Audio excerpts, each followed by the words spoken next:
Good afternoon, everyone.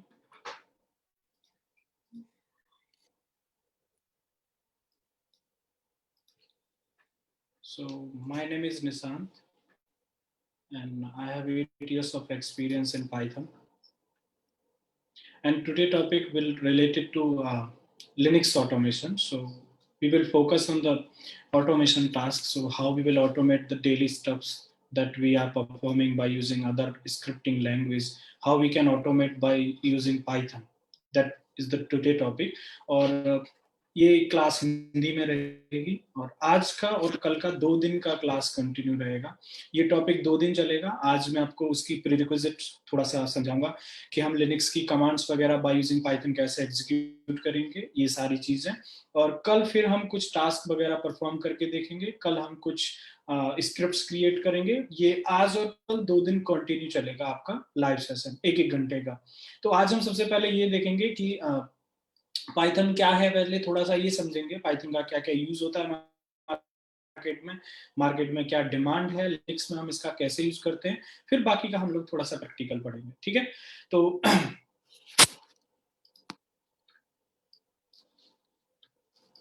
Python एक scripting language है और पाइथन एक प्रोग्रामिंग की तरह वर्क करता है। Peoples are using Python as a scripting language. Market में सबसे ज्यादा यूज होता है आज के टाइम पे स्क्रिप्टिंग में। अब हर फील्ड में यूज होता है। जनरल पर्पज लैंग्वेज की तरह भी लोग आगे इसको यूज करते हैं, एज ए स्क्रिप्टिंग भी इसको यूज करते हैं। सॉफ्टवेयर डेवलपमेंट में पाइथन का यूज होता है, वेब डेवलपमेंट में पाइथन का यूज होता है, और गेम्स डेवलपमेंट में पाइथन का यूज होता है। आज की टाइम की सबसे जो मोस्ट डिमांडिंग टेक्नोलॉजी आपकी डेटा साइंस, मशीन लर्निंग और एआई, इसमें भी पाइथन यूज होता है। आपको पता है इंडस्ट्री हमारी डेटा साइंस की तरफ मूव कर रही है धीरे धीरे। तो आगे जाके अगर हमें कोई सपोज करो अपॉर्चुनिटी मिलती है किसी प्रोजेक्ट में मूव करने की, कि मुझे सपोज करो मैं मूव करता हूँ डेटा साइंस की तरफ या एआई की तरफ, तो भी वहां पे पाइथन यूज होता है। क्योंकि किसी भी मशीन लर्निंग अगर आप पढ़ते हो या फिर अगर आप डेटा साइंस पढ़ते हो, तो आपको एटलीस्ट वन प्रोग्रामिंग की नॉलेज की जरूरत होती है। एंड यहाँ पे सबसे पहली आपकी आर और पाइथन दो प्रोग्रामिंग है जो आज के टाइम इंडस्ट्री में सबसे ज्यादा यूज हो रही है, मशीन लर्निंग और डेटा साइंस और एआई में। और उसमें से लोग पाइथन प्रेफर कर रहे हैं। Why people are preferring Python? Because Python easy to learn है। तो सबसे बड़ी जो एक पॉजिटिव पॉइंट आता है पाइथन के पास में, वो इजी टू लर्न आता है। और इसका जो सिंटेक्स है जस्ट लाइक इंग्लिश लैंग्वेज। तो कोई भी जिसको कोई प्रोग्रामिंग नहीं आती, जिसका कोई भी प्रोग्रामिंग बैकग्राउंड नहीं है, वो भी पाइथन पढ़ना स्टार्ट कर सकता है। तो पाइथन का हर फील्ड में यूज होता है। मैंने जैसे आपको बताया। अब दूसरा जो इसका फील्ड आता है, सपोज करो मुझे ऑलरेडी मैं वर्किंग हूँ, मैं लिनक्स में एडमिन की जॉब करता हूँ, या मैं क्लाउड में जॉब करता हूँ, या मैं डेवॉप्स इंजीनियर हूँ, मैं डेवॉप्स पे काम करता हूँ। तो यहाँ भी आपको एक स्क्रिप्टिंग की जरूरत पड़ती है। चाहे आप AWS की बात करें, चाहे आप अजूर की बात करें, चाहे आप गूगल क्लाउड की बात करें, चाहे आप नेटवर्किंग की बात करें। आजकल तो नेटवर्किंग में भी ऑटोमेशन चल रहा है। तो हमारे ये जो डेली टास्क होते हैं, जो मैनुअली परफॉर्म करते हैं, इन टास्क को हमें ऑटोमेट करने की जरूरत पड़ती है। सपोज करो मेरे पास में 100 सर्वर हैं और मुझे 100 सर्वर का सपोज करते हैं अब चेक करना है कि सर्वर मेरा अप है या डाउन है, या मुझे हेल्थ चेकअप करना है, या मुझे कोई कमांड एग्जीक्यूट करनी है, या मुझे कोई पैकेज इंस्टॉल करना है कई सारे सर्वर पे। तो वहां पे ये टास्क मैनुअली ना करने की बजाय मैं एक स्क्रिप्ट राइट करूंगा। ऑल दो मेरे पास में बहुत सारी और भी स्क्रिप्टिंग है। मेरे पास बेस है, मेरे पास में अब, लेकिन बेस प्रॉपरली एक प्लेटफॉर्म डिपेंडेंट टेक्नोलॉजी है, वो सिर्फ लिनक्स पे काम करता है। और उसका सिंटेक्स भी थोड़ा इजी नहीं होता, काफी टिपिकल होता है। पाइथन की अगर मैं बात करता हूं, तो पाइथन प्लेटफॉर्म इंडिपेंडेंट टेक्नोलॉजी है, ये प्लेटफॉर्म डिपेंडेंट टेक्नोलॉजी नहीं है। जो भी आप स्क्रिप्ट बना रहे हो, वो स्क्रिप्ट आपकी लिनक्स पे भी एग्जीक्यूट हो सकती है, विंडोज पे भी एग्जीक्यूट हो सकती है, और कोई और अगर आपके पास में अदर प्लेटफॉर्म है वहां भी एग्जीक्यूट हो सकती है। तो अगर सपोज करो नियर फ्यूचर में आगे जाके, अभी तो मैं चलो एक सिर्फ लिनक्स मशीन पे काम कर रहा हूँ, मान लो अगर हमारे पास में फिर सर्वर बदल जाता है, क्लाइंट की तरफ से हमारे पास में विंडो आ जाता है, या कोई और अदर प्लेटफॉर्म आ जाता है, तो फिर मुझे अलग स्क्रिप्टिंग के पास जाना पड़ेगा। अगर मुझे बेस स्क्रिप्टिंग आती है तो मैं सिर्फ लिनक्स पर डिपेंड हो जाता हूँ। लेकिन अगर कल को मेरा सर्वर बदल जाता है, या मैं किसी और टाइप के ऑपरेटिंग सिस्टम पे काम करता हूँ, तो वहां फिर मुझे दूसरी स्क्रिप्टिंग पढ़नी पड़ेगी। लेकिन पाइथन क्या कहता है कि आपको दो दो स्क्रिप्टिंग नहीं पढ़नी, आपको सिर्फ एक ही स्क्रिप्टिंग पढ़नी है, और उसी एक स्क्रिप्ट से आप किसी भी ओएस पे काम परफॉर्म कर सकते हो, एग्जीक्यूट कर सकते हो। तो एक ही स्क्रिप्ट है जिसे आप मल्टीपल प्लेटफॉर्म पे एग्जीक्यूट कर सकते हो। तो पाइथन आपकी प्लेटफॉर्म इंडिपेंडेंट है, ये डिपेंडेंट टेक्नोलॉजी नहीं है। सबसे बड़ा फीचर इसका ये था कि ये इजी टू लर्न है, this is the third easiest language in the world, ये थर्ड इजीएस्ट लैंग्वेज है वर्ल्ड में। और इसकी सीखने की कोई प्री रिक्विजिट नहीं होती कि भाई मुझे पहले से ये स्क्रिप्टिंग आनी चाहिए या मुझे पहले से कोई प्रोग्रामिंग आनी चाहिए, कोई भी पाइथन की प्री रिक्विजिट नहीं होती। अगर सपोज करो आपको 8-10 साल का एक्सपीरियंस है और अभी आपका 8-10 साल का जो एक्सपीरियंस है वो एक एडमिन का एक्सपीरियंस है या डेवऑप्स इंजीनियर का एक्सपीरियंस है या किसी अदर टेक्नोलॉजी का एक्सपीरियंस है, बट आपका प्रोग्रामिंग का एक्सपीरियंस नहीं है या आपका जो बैकग्राउंड है वो प्रोग्रामिंग का नहीं है। अब आप कहते हो कि यार मुझे अब स्क्रिप्टिंग तो आपको पता है इंडस्ट्री में मैंडेटरी हो गई है, चाहे किसी भी जॉब में जाओ एटलीस्ट आपको एक स्क्रिप्टिंग आनी चाहिए आज के टाइम पे, क्योंकि जो आपके टास्क है, अब आप सपोज आप ऑलरेडी वर्किंग हो, मैं भी ऑलरेडी वर्किंग हूँ, तो कंपनी में ट्रेंड क्या चल रहा है कि भाई हमारे यहाँ पे जो टास्क है उसको आपको 1 क्लिक में ऑटोमेट करना है, मतलब मुझे सेकंड क्लिक भी नहीं चाहिए, मुझे सिंगल क्लिक में ऑटोमेट करना है। तो ये जो टास्क है, वैसे हमारे पास में आजकल टूल्स भी हैं बहुत सारे, एंसिबल है, बहुत सारे और भी टूल है। एंसिबल तो पाइथन में लिखा हुआ है आपका, तो अगर सपोज करो मुझे इसका कोई कस्टमाइज करना है मॉड्यूल या अपना कस्टमाइज मॉड्यूल राइट करना है, तब भी मुझे पाइथन की नॉलेज होनी चाहिए। ओपन स्टैक आपका पाइथन में रिटन है, तो बहुत सारे जो टूल्स हैं वो पाइथन में लिखे हुए हैं, या बहुत सारी जो टेक्नोलॉजी है, या अगर आप बात करो कम्युनिटी की, तो पाइथन कम्युनिटी सबसे ज्यादा है हमारे पास में आज के टाइम पे, उसका भी एक इम्पैक्ट पड़ता है कि भाई लोग बाग हमारे पास 100 लोग हैं, उन 100 लोगों में से कितने लोग कौन सी टेक्नोलॉजी ज्यादा यूज कर रहे हैं, तो वही टेक्नोलॉजी आपकी यूज होगी ज्यादातर। तो आज के टाइम इंडस्ट्री में अब पाइथन की बहुत अच्छी डिमांड है, पाइथन काफी यूज हो रहा है मार्केट में। तो आज हम उसी के साथ हैं, थोड़ा सा एक इंट्रोडक्शन, जिससे कि आपको आइडिया लगे कि हाँ भाई पाइथन कैसे काम करता है और इसका सिंटेक्स कैसे। ठीक है, तो पाइथन एक प्लेटफॉर्म इंडिपेंडेंट टेक्नोलॉजी है जिससे हम चीजों को ऑटोमेट कर सकते हैं, एज ए स्क्रिप्टिंग यूज कर सकते हैं। लेकिन एक छोटा सा क्वेश्चन आता है कि स्क्रिप्ट क्या होती है। स्क्रिप्ट क्या होती है? स्क्रिप्ट होती है सेट ऑफ कमांड। मान के चलो मुझे कोई टास्क परफॉर्म करना है, उस टास्क को परफॉर्म करने के लिए मेरी 5 कमांड्स एग्जीक्यूट होती हैं। अगर वो 5 कमांड्स में मैनुअली 1 बाय 1 एग्जीक्यूट करूंगा तो थोड़ा टिपिकल होगा। उन्हीं 5 कमांड्स को हम क्या करते हैं, फाइल में राइट करते हैं, उसे हम क्या बोलते हैं, स्क्रिप्ट बोलते हैं। तो स्क्रिप्ट राइट करने के लिए आप स्क्रिप्ट जो लिनक्स में राइट करते हो वो कैसे राइट करते हो, कमांड फॉर्म में। लेकिन पाइथन में कमांड नहीं होती, सेम स्क्रिप्ट हम राइट करते हैं फंक्शन फॉर्म में। तो यहाँ पे जो टास्क आप वहां कमांड से करते थे, वही सेम टास्क, सारे टास्क, हर एक कमांड का मेरे पास में एक फंक्शन अवेलेबल है। जो आप टास्क करते थे कमांड के थ्रू, कोई यूजर एड ऑन करना, कोई फाइल क्रिएट करना, कॉपी करना, मूव करना, ग्रेप करना, जितनी भी कमांड्स के थ्रू आप टास्क करते थे, पाइथन में हर कमांड का एक फंक्शन अवेलेबल है। वो आपको कमांड के थ्रू नहीं करने की जरूरत। एक और चीज की बात करते हैं, सबसे पहले पाइथन का थोड़ा सा इंट्रोडक्शन देता हूं मैं आपको। पाइथन वैसे 1991 में आया था, अभी तक पाइथन के 2 वर्जन आ चुके हैं, पाइथन 2 और 3। हमारे पास जो सबसे लेटेस्ट अभी चल रहा है वो 3.9 चल रहा है। ठीक है, पाइथन में जो सबसे लेटेस्ट वर्जन चल रहा है वो 3.9 चल रहा है। और जो 2 है, 2 के लिए अगर ऑफिशियली वेबसाइट पे आप जाके देखोगे तो सबसे लेटेस्ट वर्जन 2.7 अवेलेबल है, और इसके सामने लिखा हुआ है EOL। EOL का मतलब होता है एंड ऑफ लाइफ। ये इसकी लास्ट ईयर है, 2020 के बाद इसको ऑफिशियली वेबसाइट से रिमूव कर दिया जाएगा। दूसरी चीज है कि पाइथन 2 में और 3 में आपस में कोई कंपैटिबिलिटी नहीं है। पाइथन 2 का सिंटैक्स अलग है और 3 का सिंटैक्स अलग है। पाइथन 2 में और 3 में दोनों में आपस में कोई भी कंपैटिबिलिटी नहीं है। मतलब अगर मेरे पास में पाइथन 2 की कोई भी स्क्रिप्ट है वो 3 पे एग्जीक्यूट नहीं हो सकती, और अगर 3 की स्क्रिप्ट है तो वो 2 पे एग्जीक्यूट नहीं हो सकती। इसलिए 2 की अलग स्क्रिप्ट होती हैं और 3 की, दोनों का सिंटैक्स अलग है। वहां फंक्शंस के नाम अलग है, वहां फंक्शंस के नाम अलग है, वहां मॉड्यूल्स के नाम अलग है, 2 में और 3 में अलग है। ये चीज मैं आपको क्यों बता रहा हूं, क्योंकि जो आपकी रेल्स 7.5 तक की मशीन थी उसमें आपको बाय डिफॉल्ट 3 नहीं मिलता था। उसमें आपके पास में बाय डिफॉल्ट जो पाइथन होता था वो पाइथन 2.7.5 होता था। अब वहां पे आपको 3 इंस्टॉलेशन की जरूरत पड़ती है एटलीस्ट। लेकिन अब जो नई मशीन आती है वहां पे आप जाके चेक कर सकते हो कि आपके पास में पाइथन की नई पाइथन 3 अवेलेबल है।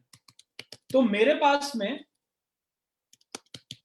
पाइथन का जो सबसे लेटेस्ट वर्जन है वो 3.8.5 है, जो मुझे डिफॉल्ट मिला हुआ है। मैं चाहूं तो यहाँ पे 9 भी इंस्टॉल कर सकता हूँ। 3.8 में और 9 में ज्यादा डिफरेंस नहीं है, मेन डिफरेंस है 2 में और 3 में। मैंने ये नहीं बोला 2 का कोई स्पेसिफिक वर्जन या 3 का कोई स्पेसिफिक वर्जन, मैंने डिफरेंस बोला है 2 में और 3 में। यानी कि जो डिफरेंस है वो 2 में और 3 में है, 2.7 और 2 इस तरीके से नहीं है। जैसे 3.8 है, 8 के बाद में 9 आया, तो 9 में और 8 में कुछ फंक्शंस ऐड ऑन किए गए, 7-8 नए फंक्शन, कुछ टॉपिक्स नए ऐड ऑन किए गए और कुछ एक दो चीजों को रिमूव किया गया। इस तरीके से एक नया वर्जन वो इंट्रोड्यूस करते हैं। ज्यादा बड़े चेंजेस नहीं होते कि भाई 8 की स्क्रिप्ट 3 पे एग्जीक्यूट 9 पे नहीं होगी या 9 की 8 पे एग्जीक्यूट नहीं होगी, ऐसा कुछ ज्यादा चेंजेस नहीं होते। तो अब जो आपके पास में नई मशीन है, जैसे मेरे पास ये उबंटू की मशीन है नई, तो इसमें जो भी आपके पास में बाय डिफॉल्ट आपको 3.8 मिलता है, तो आपको इसमें इंस्टॉलेशन की जरूरत नहीं पड़ेगी। एक छोटी सी चीज और देखते हैं कि पाइथन पे काम कैसे किया जाता है लिनक्स पे। जैसे आपके पास में ये जो सेल है, ये बेस सेल है, और बेस सेल को हम कैसे डिनोट करते हैं, हैश सिंबल से। तो ये आपका बेस सेल है, यहाँ पे आप क्या एग्जीक्यूट कर सकते हो, अपनी बेस की कमांड्स एग्जीक्यूट कर सकते हो। लिनक्स की अगर मुझे कोई कमांड एग्जीक्यूट करनी है, मान के चलो, सॉरी, पाइथन की अगर मुझे कोई कमांड एग्जीक्यूट करनी है, जैसे मान के चलो पाइथन का एक फंक्शन होता है प्रिंट हेलो। अब मैं यहाँ पे अगर पाइथन की कमांड लिखूंगा तो चलेगा, फंक्शन नहीं चलेगा, क्योंकि भाई ये कोई पाइथन का सेल थोड़ा ही है। तो पाइथन का सेल कैसे ओपन करेंगे? तो पाइथन का सेल ओपन करने के लिए हमारे पास में पाइथन पहले तो होना चाहिए। बाय डिफॉल्ट जो पैकेज आता है आपके पास में, रेल 7 की बात करें या 7.5 की बात करें, वहां आपके पास में 2 आता है, 3 इंस्टॉल करना पड़ता है आपको वहां पे। वो आप गूगल से लिंक दे सकते हैं, या मैं लिंक आपको बाद में शेयर कर दूंगा। अब बात करते हैं 3 की। तो मैंने लिखा यहाँ पे पाइथन 3। जैसे ही मैं पाइथन 3 लिखूंगा, यहाँ पे ये आपका पाइथन का सेल ओपन हो जाएगा। पाइथन का सेल किससे डिनोट होता है? ये 3 सिंबल से। अगर आपको ये 3 सिंबल्स मिल रहे हैं, इसका मतलब ये पाइथन का सेल है। अब आप यहाँ पे पाइथन के फंक्शंस और पाइथन की कमांड्स एग्जीक्यूट कर सकते हो, बट यहाँ पे कोई भी लिनक्स की कमांड अब एग्जीक्यूट नहीं होगी। भाई पाइथन को थोड़ा ही पता है लिनक्स क्या होता है या लिनक्स की कमांड्स क्या होती हैं, ये तो बेस ही समझ सकता है ना, पाइथन थोड़ा ही समझ सकता है। यहाँ पे पाइथन की आपकी जो फंक्शंस होते हैं, पाइथन की जो कमांड्स होती हैं, वो सब आप यहाँ पे एग्जीक्यूट कर सकते हो। अब एक छोटी सी चीज और समझते हैं। मैं एक और टर्मिनल ओपन कर लेता हूं यहाँ पे। भाई मान के चलो आपकी रिक्वायरमेंट क्या है, आपकी एक बहुत छोटी सी रिक्वायरमेंट है कि हमको एक डायरेक्टरी बनानी है पहले, फिर उस डायरेक्टरी के अंदर हमें मूव करना है, उसमें हमें एक फाइल क्रिएट करनी है और उस फाइल के अंदर हमें कुछ राइट करना है। This is my requirement. तो पहली एक लाइन का आप यहाँ पे चलाओगे, सपोज करो mkdir, फिर आप cd कमांड चलाओगे, फिर आप टच कमांड चलाओगे, फिर आप उसके अंदर कुछ राइट करोगे। इस तरीके से, या vim के थ्रू आप राइट करोगे, जैसे भी आप राइट करोगे, ये आप 4-5 कमांड लिखोगे। लेकिन ये 4-5 कमांड आप एक एक करके एग्जीक्यूट करोगे। अगर आपको इन चारों पांचों कमांड को एक साथ एग्जीक्यूट करना है, तो आप क्या करोगे, एक नॉर्मल sh फाइल बनाओगे, उसके अंदर ये कमांड्स लिखोगे और उस फाइल को एग्जीक्यूट कर दोगे। मान लो मैं कोई पैकेज इंस्टॉल करता हूं, पैकेज इंस्टॉलेशन में 4 या 5 लाइन मेरी, या 4 या 5 कमांड एग्जीक्यूट होती हैं, 10 कमांड एग्जीक्यूट होती हैं। वो 10 कमांड एक एक ना करके एग्जीक्यूट करके मैं क्या कर सकता हूँ, फाइल में राइट कर सकता हूँ, जिसे हम क्या बोलते हैं, स्क्रिप्ट बोलते हैं। तो सेम चीज अब यहाँ पे आती है कि भाई अगर आपको लाइन बाय लाइन एक एक लाइन चलानी है, एक एक फंक्शन चलाना है, तो आप पाइथन के सेल पे चला सकते हो। लेकिन अगर यहाँ पे भी आपको, सपोज करते हैं मुझे यहाँ पे भी क्या काम करना है, कुछ मल्टीपल फंक्शंस एग्जीक्यूट करने एक साथ, कुछ मल्टीपल लाइन का कोड एक साथ लिखना है और उस सारे कोड को एक साथ एग्जीक्यूट करना है, तो मैं भी फाइल के पास ही जाऊंगा। तो पाइथन सेल से एग्जिट करने के लिए हमारे पास में एग्जिट नाम का एक प्री डिफाइंड फंक्शन है। जब आप एग्जिट फंक्शन एग्जीक्यूट करोगे, then you are outside the Python shell. अब ये हमारे पास में आ गया। तो मैंने भी आपको क्या दिखाया कि अगर आपको लिनक्स पे एक एक कमांड पाइथन की एग्जीक्यूट करनी है, तो पाइथन का सेल आप कैसे ओपन करोगे। लेकिन अगर अब आपको बंच ऑफ इंस्ट्रक्शंस को एक साथ एग्जीक्यूट करना है, तब हम किसके पास जाएंगे, फाइल के साथ। अब बात करते हैं कि पाइथन में फाइल कैसे बनाते हैं, पाइथन की फाइल, और कैसे एग्जीक्यूट करते हैं। तो मैंने लिखा यहाँ पे vim, कोई भी फाइल का नाम ले लेते हैं। जैसे हमने सपोज का हमने कहा live .py एक्सटेंशन रहेगी आपकी पाइथन फाइल की, .py एक्सटेंशन रहती है। अब आपको यहाँ पे जो भी लिखना है वो लिख सकते हो। सपोज करते हैं अभी के लिए हम नॉर्मल प्रिंट एक फंक्शन होता है जिसके थ्रू आप वेलकम टू KR जो भी आपको मैसेज प्रिंट करना है, हम सिर्फ ये देख रहे हैं कि कैसे एग्जीक्यूट होती है। मैं थोड़ा सा बेसिक इंट्रोडक्शन इसलिए दे रहा हूँ आपको, सो दैट कि आपको थोड़ा सा आइडिया लगे कि पाइथन किस तरीके से काम करता है। सेव करते हैं एक बार फाइल को, बाहर आए।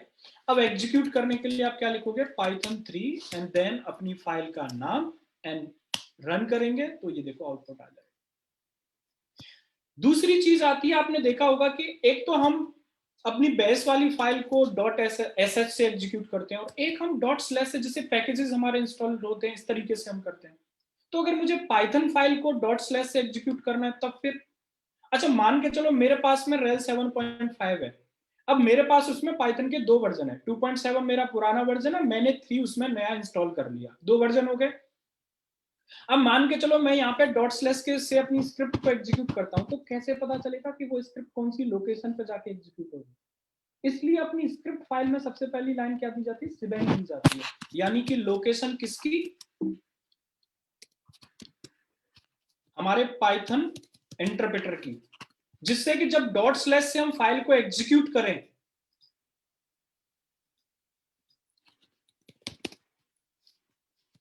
जिससे जब हम फाइल को डॉट स्लैश से एग्जीक्यूट करें तो उसके पास में डिफॉल्ट लोकेशन हो, कि हमें उसको 2 में एग्जीक्यूट करना है, कि हमें उसको 3 में एग्जीक्यूट करना है, हमें उसको कहां पे एग्जीक्यूट करना है।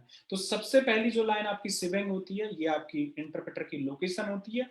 ये मेरे इंटरप्रेटर की पाइथन 3 की लोकेशन है। अब हम इसको सेव करेंगे।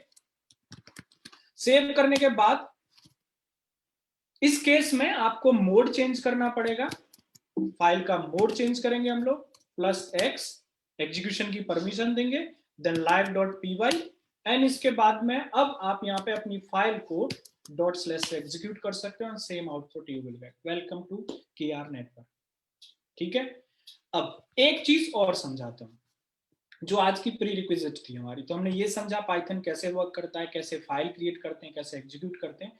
एक छोटी सी चीज और समझते हैं कि पाइथन में हम हमेशा एक चीज बोलते हैं कि ये मॉड्यूल है, ओएस एक मॉड्यूल है, सब प्रोसेस एक मॉड्यूल है, बुटो 3 एक मॉड्यूल है। पाइथन में हर चीज मॉड्यूल में होती है। पाइथन में 1,40,000 प्लस मॉड्यूल्स अवेलेबल हैं। इतने सारे मॉड्यूल्स अवेलेबल हैं जो हर तरीके की टेक्नोलॉजी को, हर तरीके के टूल को सपोर्ट करते हैं।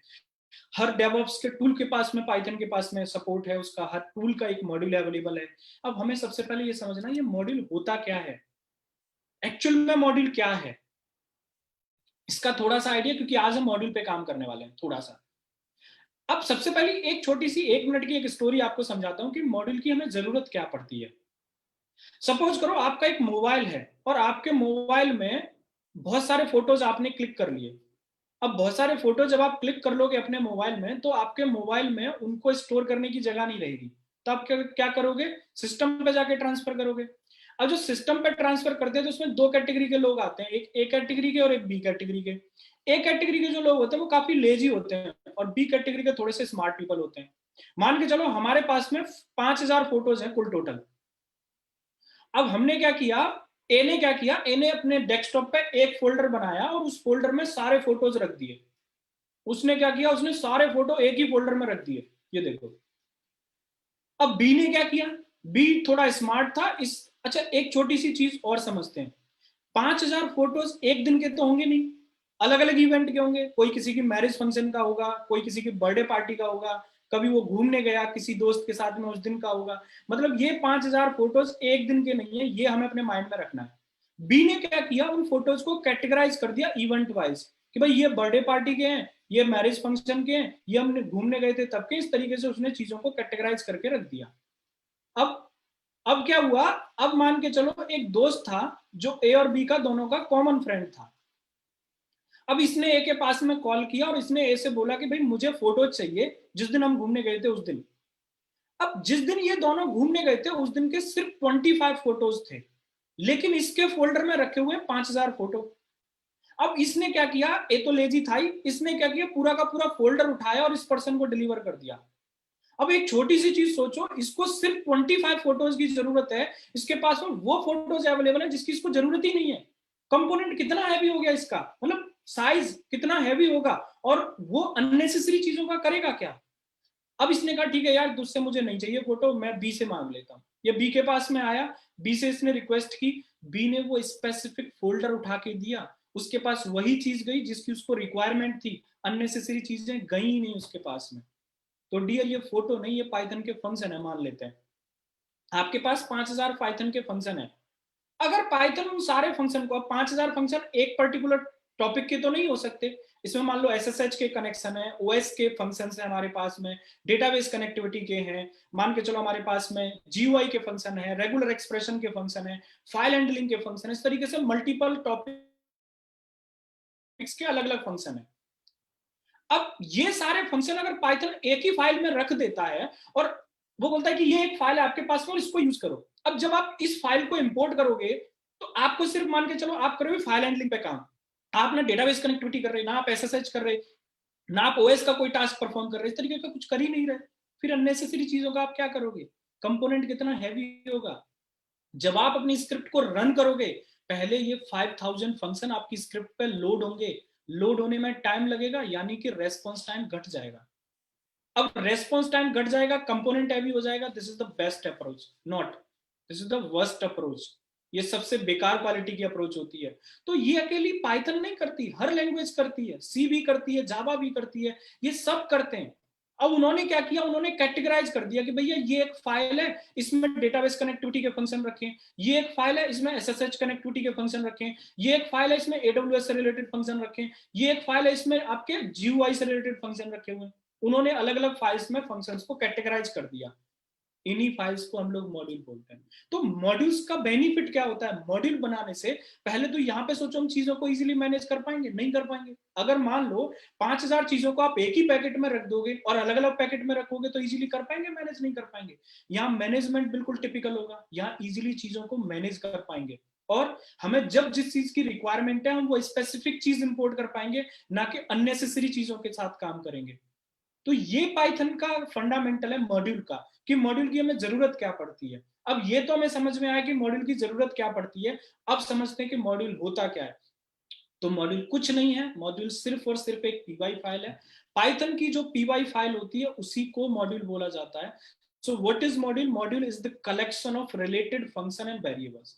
रिलेटेड फंक्शन का क्या मतलब है कि भाई आपका जो एसएसएच से रिलेटेड फंक्शन है या डेटाबेस कनेक्टिविटी से रिलेटेड है फंक्शन है, वो डेटाबेस कनेक्टिविटी में जाके आपने मॉड्यूल में रख दिए। से मान के चलो डेटाबेस कनेक्टिविटी का मेरे पास में PyMySQL नाम का एक मॉड्यूल होता है, उसमें आप कनेक्शन कैसे बनाओगे, कमांड कैसे एग्जीक्यूट करोगे, कमांड का जो आउटपुट आएगा उसे कैसे गेट करोगे, कनेक्शन को क्लोज कैसे करोगे, कमांड्स को सेव कैसे करोगे, ये तरीके के जो सारे फंक्शंस हैं उसने एक फाइल में रख दिए, उस फाइल को वो मॉड्यूल बोलता है। तो ये है मॉड्यूल। मॉड्यूल कुछ नहीं होता, एक पीवाई फाइल होती है, उसमें रिलेटेड फंक्शंस रखे होते हैं, वेरिएबल्स रखे होते हैं, और वो कहता है कि जब आपको इसकी जरूरत है अपनी स्क्रिप्ट में इंपोर्ट करो और इसके फंक्शंस का यूज करना स्टार्ट कर दो। आपको याद होगा सी में जब हम काम करते थे तो सी में जब मैथ के या स्ट्रिंग के फंक्शंस एग्जीक्यूट करते थे तो क्या करते थे? स्ट्रिंग वाली हेडर फाइल को इंक्लूड करते थे। सेम तरीके से यहाँ पे वो क्या कहता है कि जब आपको जिसके फंक्शंस यूज करने हैं वो फाइल आप अपने यहाँ पे इंपोर्ट कर सकते हो। अब इसमें भी अलग अलग चीजें होती हैं, थोड़ा सा और मतलब जैसे हमारे पास में कुछ मॉड्यूल्स तो तभी आ जाते हैं जब हम पाइथन इंस्टॉल करते हैं, कुछ मॉड्यूल्स हमारे पास बाद में आते हैं जब हमारे पास थर्ड पार्टी के मॉड्यूल्स होते हैं, तो उनको इंस्टॉल किया जाता है और उसके इंस्टॉलेशन के लिए हम यूज करते हैं पीआईपी कमांड। पीआईपी एक पाइथन पैकेज मैनेज करने की कमांड है। पीआईपी कमांड से आप कोई भी पैकेज इंस्टॉल कर सकते हो। तो पीआईपी इंस्टॉल एंड कोई भी आपका एक मॉड्यूल का नाम जो आपको इंस्टॉल करना है। सपोज करते हैं मुझे यहाँ पे बूटो 3 इंस्टॉल करना है, तो PIP is not available on my system. तो मेरे पास में PIP कमांड अवेलेबल नहीं है, मुझे उसको कॉन्फ़िगर करना पड़ेगा। मैं दूसरा वाला टर्मिनल दिखाता हूँ, वहां मेरे पास अवेलेबल है PIP। So command N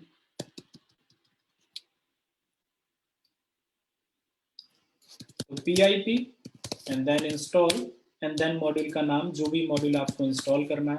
suppose करते हैं मुझे यहाँ पे एक बूटो 3 होती है, AWS का मॉड्यूल होता है, अगर मुझे इसको इंस्टॉल करना है तो ये गूगल से कनेक्ट होना, बस नेट से कनेक्टिविटी होनी चाहिए, ये ऑटोमेटिकली डाउनलोड करता है और इंस्टॉल करता है। ये मेरे पास ऑलरेडी अवेलेबल है इसलिए दिखा रहा है रिक्वायरमेंट ऑलरेडी सेटिस्फाइड। अगर ये मेरे पास ऑलरेडी अवेलेबल नहीं होता तो फिर ये इसको डाउनलोड करता और इंस्टॉल करता है। तो ये यम की तरह काम करता है, बट यम को कॉन्फ़िगर करना पड़ता है, PIP को कॉन्फ़िगर करने की जरूरत नहीं होती। इसके जो रिक्वायर्ड लाइब्रेरीज या रिक्वायर्ड पैकेजेस भी होते हैं वो भी ऑटोमेटिकली डाउनलोड करता है, आपको अलग से कुछ नहीं करना पड़ता। तो इस तरीके से हम मॉड्यूल्स को इंस्टॉल करते हैं। ये था आपका थोड़ा सा इंट्रोडक्शन। अब एक छोटी सी बात करते हैं हम लोग। तो अभी तक का ये था पाइथन का इंट्रोडक्शन कि मॉड्यूल क्या होता है, स्क्रिप्ट कैसे बनाते हैं।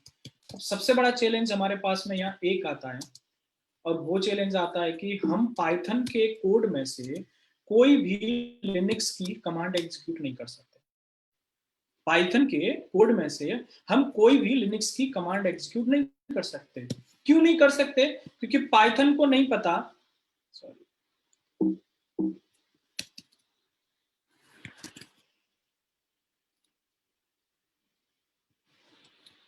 क्योंकि पाइथन को नहीं पता कि ls कमांड क्या होती है, या कोई भी हमारी जो ओएस स्पेसिफिक कमांड होती है वो क्या होती है।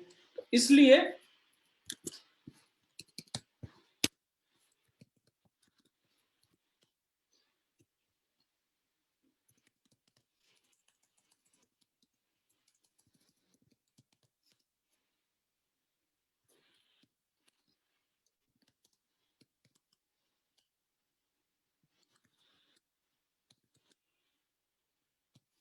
ठीक है, तो सपोज करो मैं यहाँ पे कोई कमांड लिखता हूं, मैं यहाँ पे सपोज करते हैं ls कमांड लिखते हैं नॉर्मल।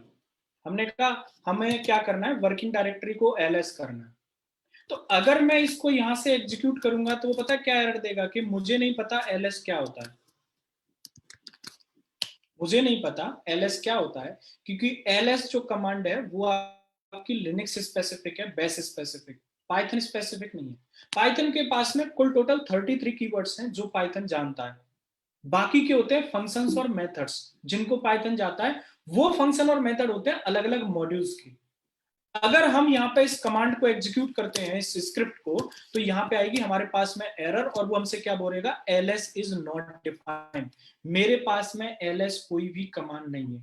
मान लो मुझे अपने ओएस की, चाहे वो विंडो ओएस हो, चाहे आपका वो लिनक्स ओएस हो, चाहे किसी भी तरीका का आपका ऑपरेटिंग सिस्टम हो, अगर आपको कोई ओएस स्पेसिफिक कमांड चलानी है अपनी पाइथन स्क्रिप्ट से, तो वो आप डायरेक्ट नहीं चला सकते, क्योंकि उसको उस कमांड के बारे में बिल्कुल भी नॉलेज नहीं है, क्योंकि वो उसका प्रीडिफाइंड कीवर्ड में नहीं आता या प्रीडिफाइंड फंक्शन में नहीं आता, वो क्योंकि ओएस स्पेसिफिक है।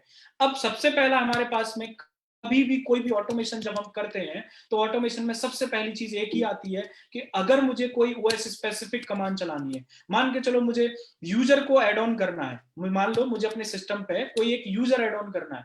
अब अगर मैं यहाँ पे यूजर एड ऑन करने के लिए फंक्शन के थ्रू काम करूंगा तो 3-4 लाइन का कोड लगेगा, लेकिन अगर मैं कमांड से काम करूंगा तो एक सिंगल कमांड में काम हो जाएगा। तो आगे जाके प्योरली पाइथन पे ना काम करके हम क्या करते हैं, पाइथन को और लिनक्स की कुछ कमांड्स को मिक्स कर देते हैं, और तब हमारी एक स्क्रिप्ट क्रिएट होती है।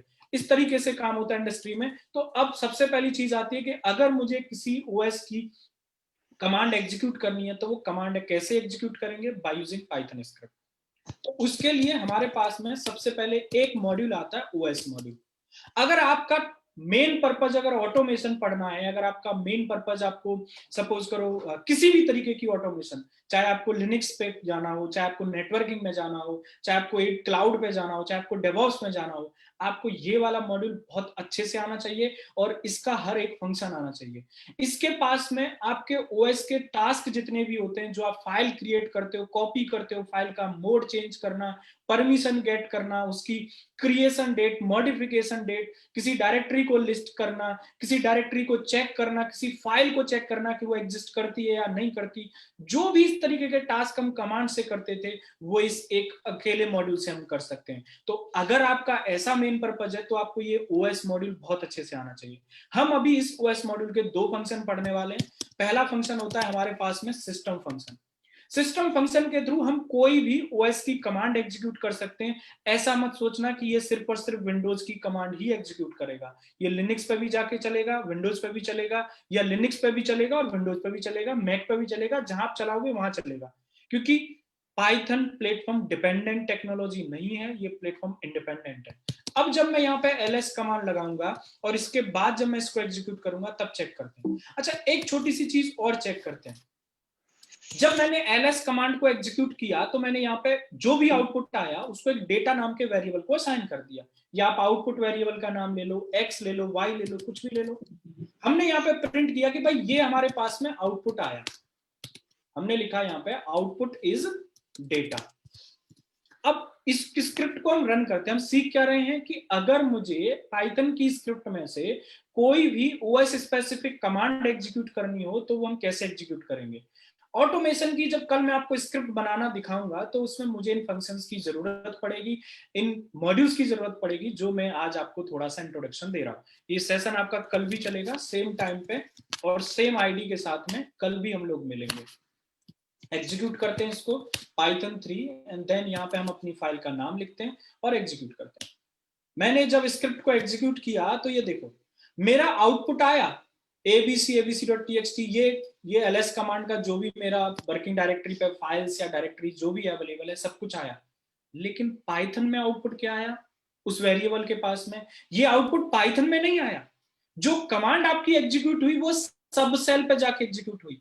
उसने एक नया सब सेल ओपन किया, उस नए सब सेल पे जाके आपकी कमांड एग्जीक्यूट हुई। आउटपुट जो आपके पास में आया वो क्या आया? 0। और 0 क्या है यहाँ पे? ये होता है आपका एग्जिट स्टेटस। एग्जिट स्टेटस 0 का मतलब होता है कमांड सक्सेसफुली एग्जीक्यूट हुई है, कमांड में कोई भी एरर नहीं आई। तो सिस्टम फंक्शन आपको कमांड एग्जीक्यूट करने के बाद उसका आउटपुट रिटर्न नहीं करता। मान लो अगर मुझे इस आउटपुट को कहीं पाइथन स्क्रिप्ट में आगे यूज करना है, मैंने कहा एलएस करते हैं वर्किंग डायरेक्टरी को, उसमें से जो फाइल आएंगी उनमें से सिर्फ टीएक्सटी फाइल निकालेंगे, ये मेरी रिक्वायरमेंट है। अब मैंने कमांड एग्जीक्यूट की, उसने कमांड को जाके सब सेल पे एग्जीक्यूट कर दिया, पाइथन के अंदर एग्जीक्यूट नहीं किया। पाइथन के अंदर तो सिर्फ एग्जिट स्टेटस रह गया। अब मुझे तो ये वाला आउटपुट चाहिए था, एग्जिट स्टेटस। मैं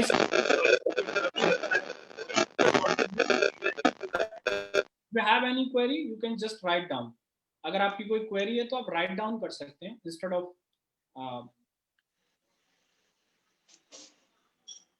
बिकॉज काफी डिस्टरबेंस हो जाता है। ठीक है, तो यहाँ पे हमारे पास में क्या है? एग्जिट स्टेटस आया। एग्जिट स्टेटस 0 का मतलब है कि मेरी कमांड सक्सेसफुली एग्जीक्यूट हुई है विदाउट एनी एरर, मतलब मेरी कमांड में कोई भी एरर नहीं आया।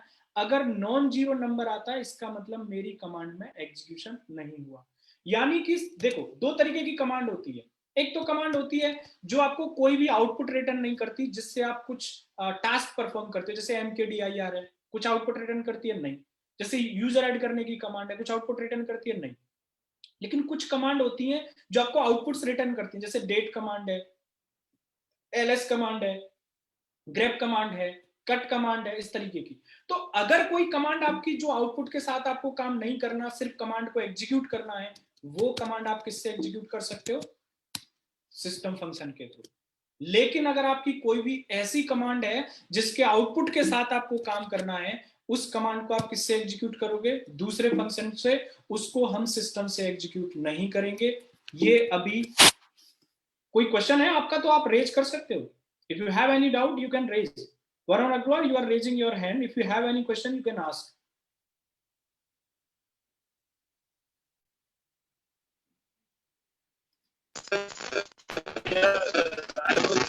Your voice is not clear, Varun. Your voice is not clear.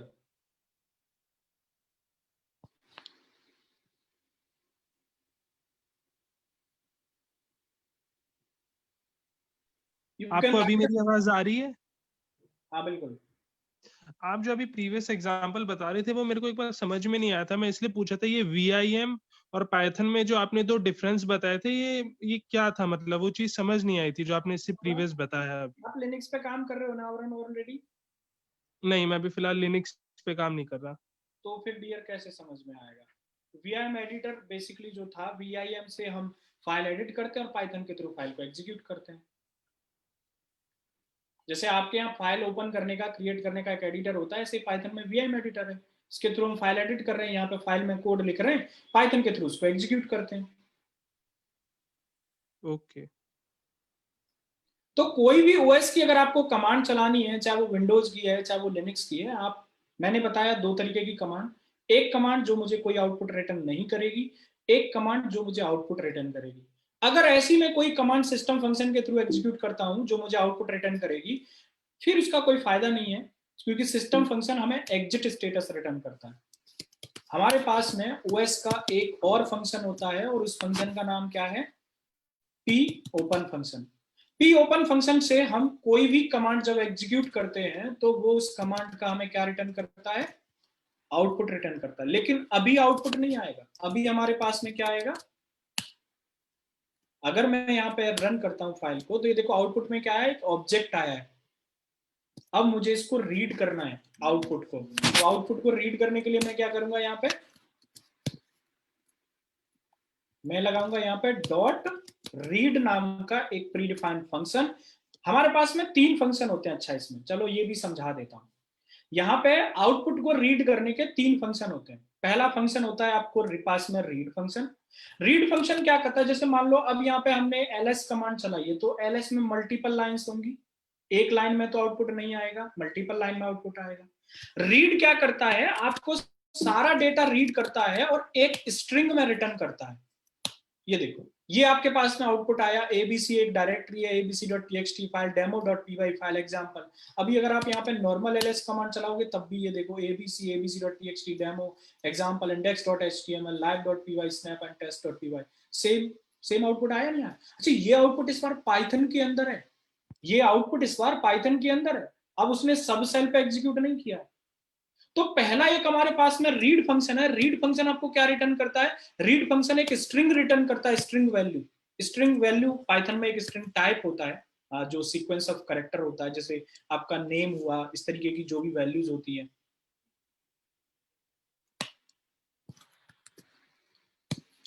दूसरा जो हमारे पास में फंक्शन होता है वो होता है read line. Read line function होता है आपके आउटपुट की पहली लाइन रीड करने के लिए।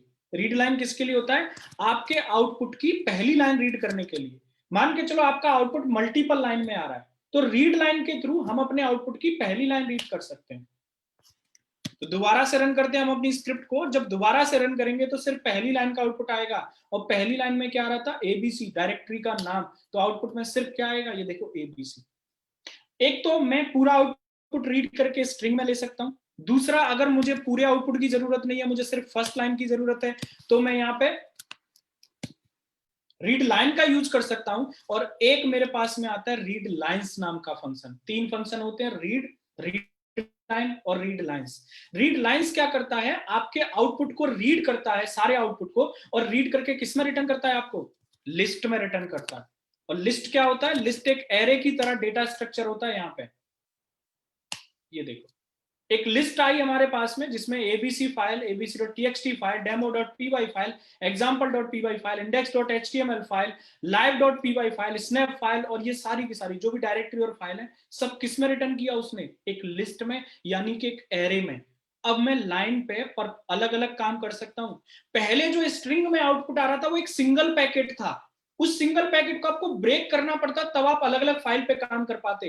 अब यहाँ पे ऑलरेडी चीजें ब्रेक डाउन है, ये पहली लाइन है, ये दूसरी लाइन है, ये तीसरी लाइन है, ये चौथी लाइन है, हर लाइन आपकी अलग अलग है। तो आप अपनी रिक्वायरमेंट के बेसिस पे चूज करते हैं कि मुझे अभी कौन सा फंक्शन लगाना है, मुझे रीड फंक्शन लगाना है, मुझे रीड लाइन लगाना है, या मुझे रीड लाइंस लगाना है। ये 2 फंक्शन होते हैं ओएस मॉड्यूल के। पहला सिस्टम फंक्शन जो आपको एग्जिट स्टेटस रिटर्न करता है, कमांड एग्जीक्यूट करता है, ऐसा नहीं कमांड एग्जीक्यूट नहीं करता, कमांड आपकी परफेक्टली एग्जीक्यूट करता होती है। तो मैंने आपको क्या बताया, 2 तरीके की कमांड होती है, एक तो जो आपको आउटपुट रिटर्न करती है, एक आउटपुट नहीं रिटर्न करती। तो जो आउटपुट रिटर्न नहीं करती उसे आप सिस्टम से एग्जीक्यूट कर सकते हो। दूसरा होता है पीओपन। पीओपन आपको कमांड का आउटपुट रिटर्न करता है, लेकिन उस आउटपुट को हमें क्या करना पड़ता है, रीड करना पड़ता है। और रीड करने के लिए हम लोग क्या यूज करते हैं, रीड लाइंस, रीड या रीड लाइन, 3 में से हम कोई सा भी यूज कर सकते हैं। लेकिन अब अगर सपोज करो हमारी रिक्वायरमेंट आती है कि जो आउटपुट आ रहा है, जो एरर आ रही है, मुझे उसको किसी फाइल में सेव करना है, तब ओएस मॉड्यूल काम नहीं करता। उस केस में हमारे पास में एक और मॉड्यूल आता है, और उस मॉड्यूल का नाम होता है सब प्रोसेस मॉड्यूल। तो इंडस्ट्री में रियल सिनेरियोस, जो रियल टाइम स्क्रिप्ट्स आप गूगल पे देखोगे या आप अपनी कंपनी में कहीं भी देखोगे पाइथन की स्क्रिप्ट, अगर वहां से आपको किसी भी ओएस की, एंसिबल की कमांड या किसी भी तरीके की कोई भी कमांड जब एग्जीक्यूट की जाती है, तो वो सब प्रोसेस के मॉड्यूल से एग्जीक्यूट की जाती है।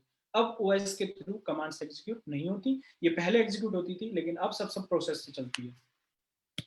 तो सब प्रोसेस एक अलग मॉड्यूल है, मैंने सब प्रोसेस को इंपोर्ट किया। सब प्रोसेस का जो आपके पास में एक फंक्शन है, और उस फंक्शन का नाम क्या है, रन फंक्शन। रन फंक्शन होता है कमांड रन करने के लिए। मैं दोबारा से रिपीट कर रहा हूं, यहां का कोई भी फंक्शन ओएस स्पेसिफिक नहीं है। ये हर फंक्शन हर तरीके के ओएस पे काम करेगा, विंडोज पे भी काम करेगा, लिनक्स पे भी काम करेगा, मैक पे भी काम करेगा। ठीक है, सब प्रोसेस डॉट रन। अच्छा, यहाँ पे ध्यान से देखना, हो सकता है कई सारी चीजें ऐसी हों जो आपको समझ में नहीं आए, क्योंकि देखो आपको पाइथन का बेसिक नहीं आता, इसलिए हो सकता है कई सारी चीजें आपको नहीं समझ में आ रही हो, बट मैं कोशिश कर रहा हूं कि आपको हर एक छोटी सी छोटी चीज आपको समझा सकूं।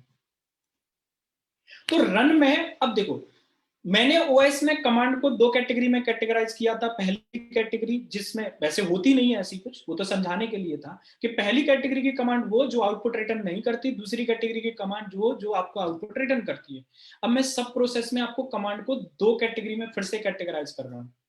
कमांड की कोई कैटेगरी नहीं होती, ये सिर्फ आपके याद रखने के लिए है, ठीक है। पहली कैटेगरी वो जिसमें कमांड के साथ में कोई ऑप्शन नहीं जाता, सीधी सिर्फ और सिर्फ सिंगल कमांड जाती है, एलएस डेट, मतलब इसके साथ कोई ऑप्शन नहीं देना पड़ रहा। दूसरी कमांड होती है जिसके साथ ऑप्शन जाता है, जैसे एलएस हाइफन एल ले लो, या मान के चलो आप ग्रेप कर रहे हो उसके साथ ऑप्शन की बात करें, या फिर कट की बात करें हम लोग, या किसी भी तरीके की बात करें जिसमें कमांड के साथ एक ऑप्शनल आर्गुमेंट जाता है। तो यहां पे कमांड दो तरीके से एग्जीक्यूट होती है, एक जो कमांड के साथ कोई ऑप्शन नहीं है तब कैसे एग्जीक्यूट करेंगे, दूसरा जब कमांड के साथ में ऑप्शन है तब कैसे एग्जीक्यूट करेंगे। तो वही दोबारा से स्टार्टिंग से वही एलएस कमांड एग्जीक्यूट करते हैं, कोई सी भी कमांड, इससे कोई फर्क नहीं पड़ता। चलो हम यहाँ पे डेट कमांड लिख देते हैं, कमांड हर कोई एक जैसी ही होती है। अब हमको यहाँ पे भी देखना है कि आउटपुट में क्या आ रहा है हमारे पास में, सो दैट कि हम उस आउटपुट को प्रोसेस कर सकें आगे जाके।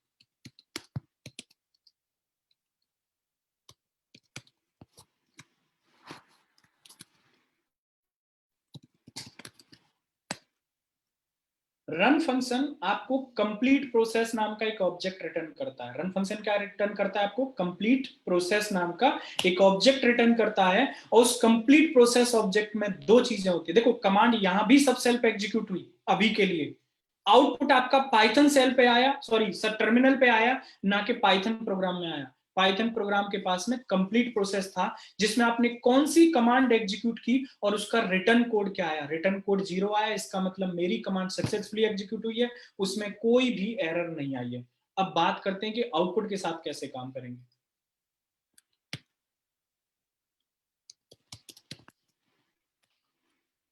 तो रन एक प्रीडिफाइंड फंक्शन है सब प्रोसेस मॉड्यूल का, ठीक है। अच्छा, एक छोटी सी चीज देखते हैं उससे पहले। मैंने आपको क्या बताया, एक कमांड वो होती है जिसके साथ कोई ऑप्शन नहीं जाता, और एक कमांड वो होती है जिसके साथ ऑप्शन जाता है। मान लो हम ऐसी कोई कमांड लगा रहे हैं जिसके साथ कोई और ऑप्शनल आर्गुमेंट हम प्रोवाइड कर रहे हैं। मैंने लिखा एलएस हाइफन एन।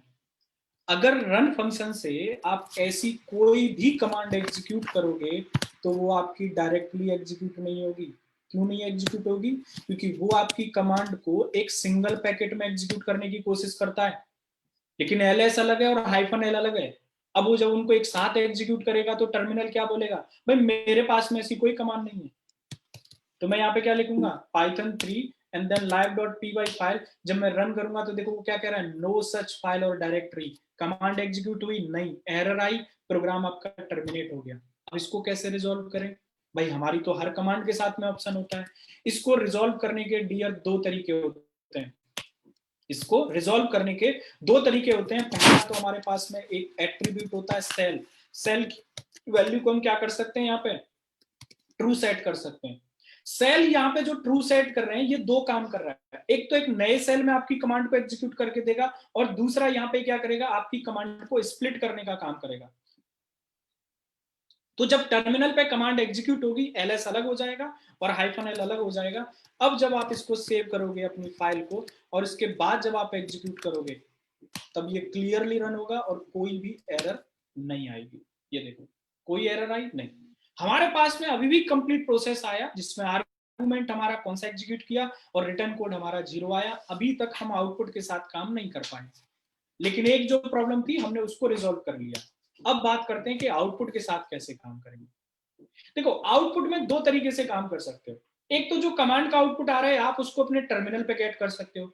दूसरा जो आपका आउटपुट आ रहा है आप उसको किसी फाइल में भी भेज सकते हो, ठीक है। चलो पहले टर्मिनल की जगह फाइल की बात करते हैं। तो फाइल में अगर मुझे आउटपुट भेजना है तो मेरे पास में फाइल भी तो ओपन होनी चाहिए। तो फाइल ओपन करने के लिए पाइथन में एक ओपन नाम का प्रीडिफाइंड फंक्शन होता है।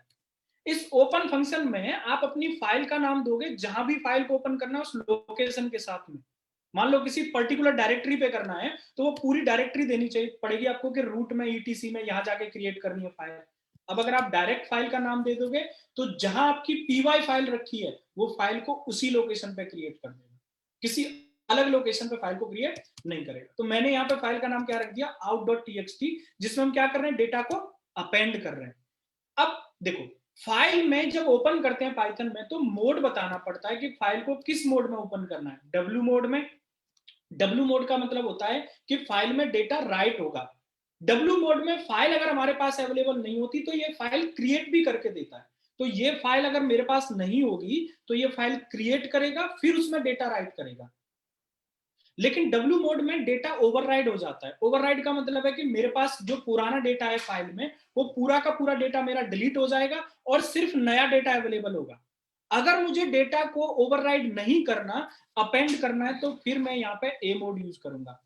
आपने देखा होगा कि हम लिनक्स में कमांड के बाद में एक तो ये लगाते हैं और एक बार ये लगाते हैं, तो सिंगल लगाते हैं तो डेटा ओवरराइड हो जाता है और डबल लगाते हैं तो अपेंड हो जाता है। तो सेम यहाँ पे डब्ल्यू आ जाता है और ए आ जाता है। डब्ल्यू का मतलब है राइट और ओवरराइड होगा डेटा, ए का मतलब अपेंड होगा डेटा आपका। तो हम यहाँ पे लिख लेते हैं अभी के लिए डब्ल्यू मोड। डब्ल्यू मोड में फाइल अवेलेबल नहीं होती तो फाइल भी क्रिएट करके देता है। ये हो गई आउटपुट के लिए। एक फाइल और ओपन कर लेते हैं हम लोग एरर के लिए। यहाँ पे लिख देते हैं error.txt और इसका भी मोड हम लोग w ही दे देते हैं। तो ये दो फाइल बना ली। मैंने कहा अगर मेरी कमांड का आउटपुट आएगा तो वो output.txt में जाएगा और एरर आएगी तो error.txt में चली जाएगी। ये ऑटोमेशन की स्क्रिप्ट जब हम बनाते हैं तब इन चीजों की जरूरत पड़ती है, इसलिए मैं आपको समझा रहा हूँ। अभी हम बीच से बीच पढ़ रहे हैं क्योंकि हमें पाइथन का बेसिक नहीं आता, इसलिए हो सकता है कुछ चीजें आपको समझ में नहीं आ रही हो, बट होप सो आपको समझ में थोड़ा बहुत तो आ रहा होगा कि भाई किस तरीके से हम कर रहे हैं। तो अब 3 चैनल होते हैं, स्टैंडर्ड इनपुट, स्टैंडर्ड आउटपुट और स्टैंडर्ड एरर। तो हमने यहाँ पे क्या लिखा, standard output stdout is equal to, एक ही वेरिएबल ले लिया मैंने दोनों फाइल के लिए, तो मैं यहाँ पे f1 और f2 ले लेता हूँ। ठीक है, f1 आउटपुट के लिए हो गई और f2 हो गई आपकी एरर के लिए। अब यहाँ पे हम लोग क्या करते हैं, stdout is equal to f1, मतलब कमांड का जो स्टैंडर्ड आउटपुट आएगा वो f1 में जाएगा और stdrr मतलब जो स्टैंडर्ड एरर आएगी वो f2 में जाएगी। क्लियर हो गया, कट हो गई कहानी, खत्म। कमांड स्क्रिप्ट को सेव करो और जाके एग्जीक्यूट कर दो। अभी यहाँ पे क्या आया, सॉरी कुछ एरर है, stdrr हो गया, डी हम लगाना भूल गए हैं, तो दोबारा से ओपन करते हैं स्क्रिप्ट को और std सेव करते हैं और एग्जीक्यूट करते हैं।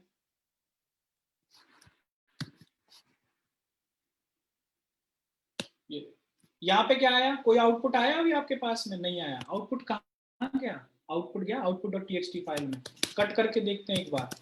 मैंने लिखा out.txt, ये देखो out.txt का आउटपुट, ये देखो। अगर एरर की बात करें हम लोग तो एरर में कुछ होगा हमारे पास? एरर में कुछ भी नहीं होगा क्योंकि कोई एरर ही नहीं आई। अगर एरर आती तो एरर वाली फाइल में जाती। इस तरीके से हम आउटपुट्स को किसी दूसरी फाइल में जाके प्रोसेस भी कर सकते हैं। किसके थ्रू? सब प्रोसेस के रन फंक्शन के थ्रू। एक और देखते हैं भाई, ये मुझे फाइल में नहीं भेजना, मुझे इस आउटपुट के साथ में पाइथन में ही चाहिए और मुझे इस आउटपुट का पाइथन में ही यूज करना है। तब उसके लिए हम लोग क्या करेंगे,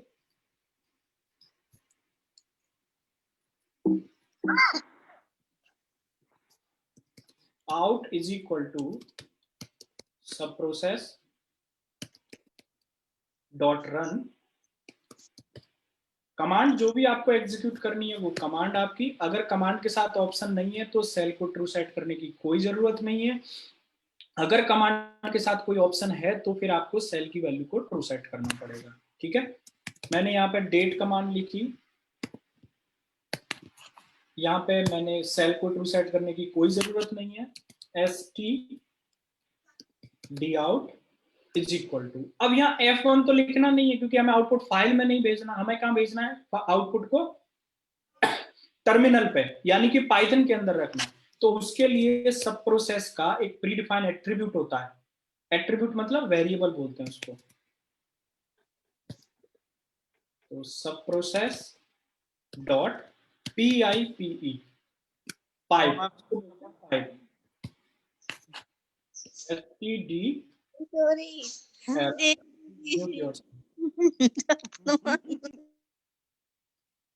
unnecessary unmute ना करें because we are live.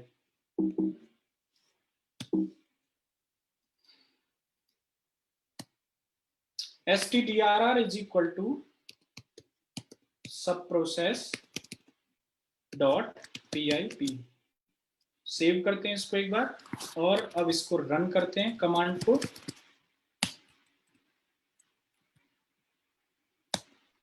इस बार देखो कंप्लीट प्रोसेस में हमारे पास क्या क्या आया है, आर्गुमेंट भी आया है, रिटर्न कोड भी आया है, स्टैंडर्ड आउटपुट भी आया है और स्टैंडर्ड एरर भी आई है। अब सारी चीजें आ गई। अब मैं इसमें से रिटर्न कोड निकाल सकता हूँ, स्टैंडर्ड आउटपुट निकाल सकता हूँ, स्टैंडर्ड एरर निकाल सकता हूँ। इस तरीके से हम पाइथन के थ्रू किसी भी ओएस की कमांड्स को एग्जीक्यूट करते हैं, चाहे वो आपकी एंसिबल की कमांड हो, चाहे वो आपकी लिनक्स की कमांड हो, चाहे वो आपकी किसी भी तरीके की कमांड हो। जब भी आप कोई भी कमांड रन करते हो तब आपका सब प्रोसेस का रन मॉड्यूल यूज होता है। चाहे आप किसी भी गिटहब पे जाके चेक कर लेना, कहीं भी जाके चेक कर लेना, ठीक है। तो आई होप सो आज के सेशन से आपको थोड़ा बहुत ये समझ में आया होगा हम कैसे एग्जीक्यूशन करते हैं पाइथन के थ्रू कमांड्स का, पाइथन की में कैसे हम लोग कोड लिखते हैं, कैसे एग्जीक्यूट करते हैं, ओएस मॉड्यूल और सब प्रोसेस मॉड्यूल क्या है, ओएस मॉड्यूल्स क्या होते हैं, मॉड्यूल का बेनिफिट क्या होता है। अब कल हम कुछ और फंक्शंस पढ़ेंगे ओएस के और कुछ स्क्रिप्ट्स बना के देखेंगे जिन्हें हम ऑटोमेट करेंगे उन स्क्रिप्ट्स के थ्रू। तो कल का सेशन भी आपका 1 घंटे का रहेगा, वही 2:30 से लेके 3:30 तक का सेशन रहेगा आपका। तो अभी अगर आपका कोई क्वेश्चन है you can ask if you have any question.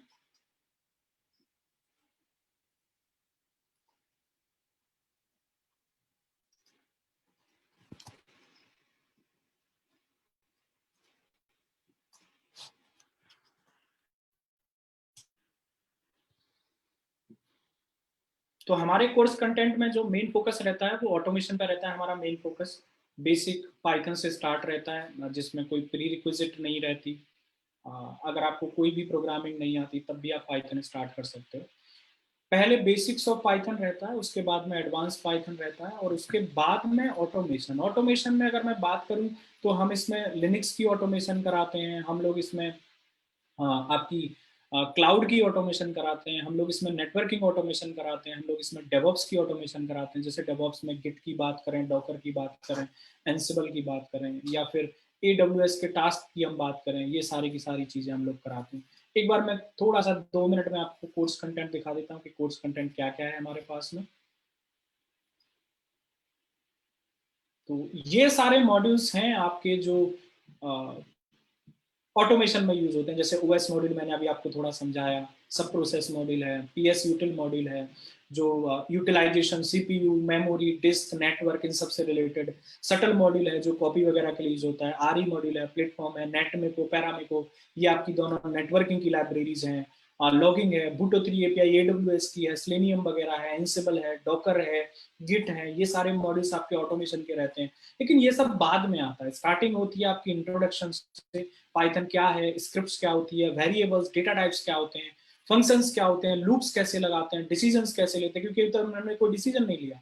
कल अब जब हम स्क्रिप्ट बनाएंगे तो उसमें डिसीजन भी लेना पड़ेगा, लूप भी लगाना पड़ेगा, डेटा टाइप्स क्या होते हैं, इनपुट कैसे रीड करते हैं, आउटपुट कैसे प्रिंट करते हैं, ये सारी चीजें। स्ट्रिंग क्या होती है, जैसे मैंने आज आपको बताया कि ये स्ट्रिंग में आएगा, तो स्ट्रिंग क्या होती है, लिस्ट हमने अभी देखी थी, तो लिस्ट क्या होता है, कैसे यूज करते हैं, टुपल क्या होता है, डिक्शनरी क्या होता है, एरे क्या होता है, इनके साथ कैसे वर्क करते हैं, डेट एंड टाइम के साथ कैसे काम करते हैं, फंक्शन क्या होता है, फंक्शन कैसे क्रिएट करते हैं, कैसे कॉल करते हैं फंक्शन, मॉड्यूल्स क्या होता है, हम अपना मॉड्यूल कैसे क्रिएट कर सकते हैं, अगर मुझे अपना खुद का मॉड्यूल राइट करना होगा तो हम अपना मॉड्यूल कैसे राइट करेंगे, कैसे मॉड्यूल को इंपोर्ट किया जाता है, फाइल हैंडलिंग में TXT की टाइप की फाइल के साथ कैसे वर्क करेंगे, जेसोन फाइल क्योंकि क्लाउड पे यूज होती है, YML फाइल क्योंकि एंसिबल में यूज होती है, डायरेक्टरीज के साथ कैसे वर्क करेंगे और कैसे डायरेक्टरी क्रिएट करेंगे, मूव कैसे करेंगे, फाइल की परमिशंस वगैरह कैसे चेंज करेंगे, हर जो OS का टास्क होता है वो सारी चीजें फाइल हैंडलिंग में।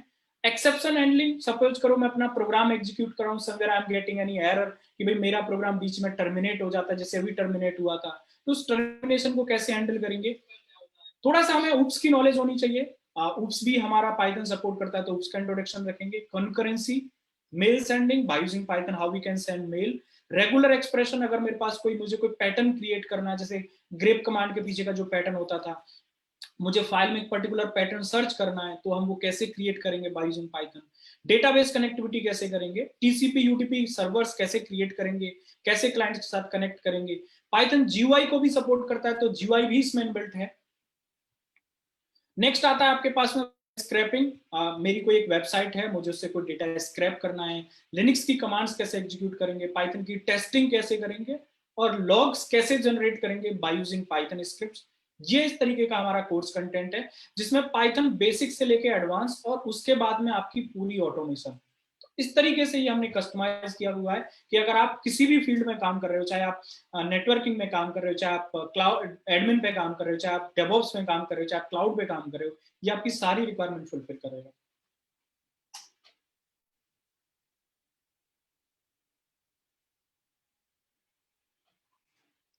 सिस्टम एडमिन में अगर आप हैं और अगर आपको पाइथन पढ़ना है, why do you need to learn Python. System admin के जो आपके डेली के टास्क होते हैं, जो आप मैनुअली परफॉर्म करते हो, that you can automate by using Python. That's why you need to learn Python.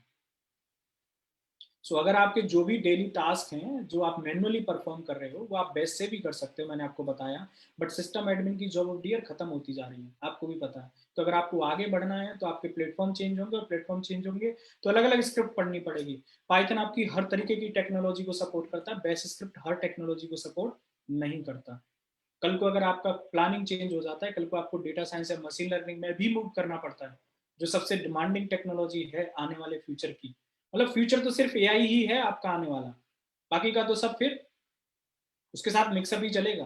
तो वहां भी आपको पाइथन में जरूरत पड़ेगी। और फिर पाइथन इजी टू लर्न है, अगर आपको कोई भी प्रोग्रामिंग नहीं आती, then also you can start learning Python. That's why people are preferring Python. अभी ये आपकी जून से और 2-3 महीने तक ये आपकी सबसे मोस्ट सर्च्ड टेक्नोलॉजी थी गूगल पे। आईटी की जो टेक्नोलॉजी है, उनमें सबसे ज्यादा सर्च की जाने वाली जो टेक्नोलॉजी थी, वो आपकी पाइथन थी। गूगल ट्रैक करता है हमारी सर्च हिस्ट्री को, ये सबको पता है। एनालाइज करने के बाद पता चला कि पाइथन उसमें सबसे सर्च, ये मैं आपको ऐसे नहीं बन रहा, आप गूगल पे जाके सर्च कर सकते हो, सबसे डिमांडिंग टेक्नोलॉजी में आता है। आप कोई भी जॉब सर्च करके देखना, एडब्ल्यूएस की, क्लाउड की, किसी की भी जॉब, आपको नीचे लिखा हुआ मिलेगा एक स्क्रिप्टिंग में पाइथन आना चाहिए आपको। आपने इंटरव्यू दिए होंगे, आपको पता होगा कि किस तरीके की टेक्नोलॉजी पूछी जाती है।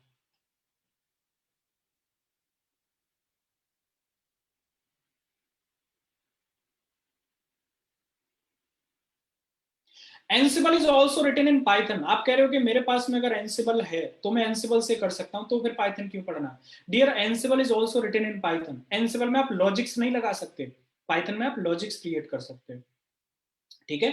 एनसिबल के जो मॉड्यूल्स हैं, they are also written in Python. अगर कल को आपको उस मॉड्यूल को कस्टमाइज करना है, तो आपको पाइथन की नॉलेज आनी चाहिए। मॉड्यूल कैसे वर्क कर रहा है आपको कभी समझ ही नहीं आएगा। कंपनी अगर बोलती है कि मुझे अपना कस्टमाइज मॉड्यूल राइट करना है, कैसे राइट करोगे, आपको तो पाइथन नहीं आती, तब फिर आपको पाइथन आना चाहिए। तो पाइथन का एक स्पेसिफिक वो नहीं है कि आपको सिर्फ इसका वो करना है, तो पाइथन हर जगह पे यूज होता है। ठीक है।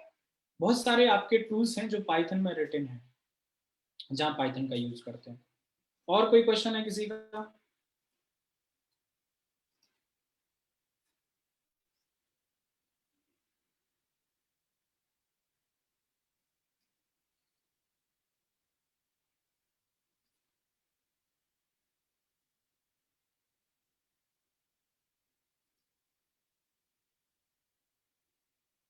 Yes, we will cover Boto 3। Boto 3 में हम लोग सारी चीजें करेंगे। EC2 के साथ कैसे काम करते हैं, S3 के साथ कैसे काम करते हैं, लैम्डा फंक्शंस कैसे एग्जीक्यूट करते हैं। ठीक है। और हम लोग उसमें लैम्डा फंक्शन पाइथन कैसे राइट करते हैं, वो भी। VPC वगैरह क्रिएट करना, लोड बैलेंसिंग करना, आपकी स्केलिंग करना, ये सारी चीजें पाइथन के थ्रू आप कैसे करते हो, वो पूरी की पूरी आपकी रहेगी। AWS नहीं पढ़ाएंगे, बट हाँ, AWS के जो सारे टास्क हैं जो आप परफॉर्म करते हो by by using any other technology. अब जैसे मान के चलो क्लाउड में तो आजकल टेराफॉर्म भी आ गया है। टेराफॉर्म हर जगह थोड़ा ही अवेलेबल होता है। अभी टेराफॉर्म में लॉजिक थोड़ी आप राइट कर सकते हो, पाइथन स्क्रिप्ट के थ्रू आप लॉजिक राइट कर सकते हो। अगर आपको स्केलिंग करनी है अपने सर्वर्स की किसी एक पर्टिकुलर लॉजिक के बेसिस पे, तब फिर आप क्या करोगे? आपके पास एक स्क्रिप्ट ही रह जाती है उस केस में, या तो आप बेस के थ्रू काम कर लो या पाइथन के थ्रू काम कर लो। ड्यूरेशन डियर पाइथन की जो आती है वो एग्जैक्टली मैं अगर बात करूं, अगर आप वीकेंड में करते हो, देखो कोर्स कंटेंट काफी बड़ा है, और मैं आपको एक चीज बोलता हूं, मैं कभी ये नहीं कहता कि मेरे पास जो कोर्स कंटेंट आप उसको फॉलो करो। मैं कहता हूं जब तक आपकी रिक्वायरमेंट पूरी नहीं हो जाती तब तक आप मेरे पास पढ़ते रहो। मतलब सपोज करो अगर आपको ऑटोमेशन सीखनी है, आपने कहा कि मुझे क्लाउड ऑटोमेशन सीखनी है। अब क्लाउड ऑटोमेशन में जब तक आपको नहीं लगता कि मुझे ऑटोमेशन आ गई क्लाउड की और ये मॉड्यूल्स मुझे पढ़ने थे, ये मॉड्यूल्स मैंने पढ़ लिए, तब तक हमारा कोर्स कंटेंट चल रहा रहेगा। तो उसमें 2 महीने का टाइम लगता है, 1.5 से 2 महीने का टाइम एग्जैक्टली लगता है, चाहे वीकेंड में करो चाहे वीकडेज में करो। सो 1.5 से 2 महीने का टाइम लगेगा आपको, क्योंकि कोर्स कंटेंट के बाद में हम बहुत सारा टाइम ऑटोमेशन में ज्यादा यूज करते हैं। कोई और क्वेश्चन है किसी का? Thank you so much guys for your time. कल हम फिर से कनेक्ट होंगे और कल हम फिर से आगे स्क्रिप्ट्स बनाएंगे सेम टाइम पे, और कुछ ऑटोमेशन के टास्क हम परफॉर्म करके देखेंगे बाय यूजिंग पाइथन के, हम वो पाइथन से कैसे परफॉर्म कर सकते हैं। So thank you so much for your time. कल फिर हम कनेक्ट होंगे।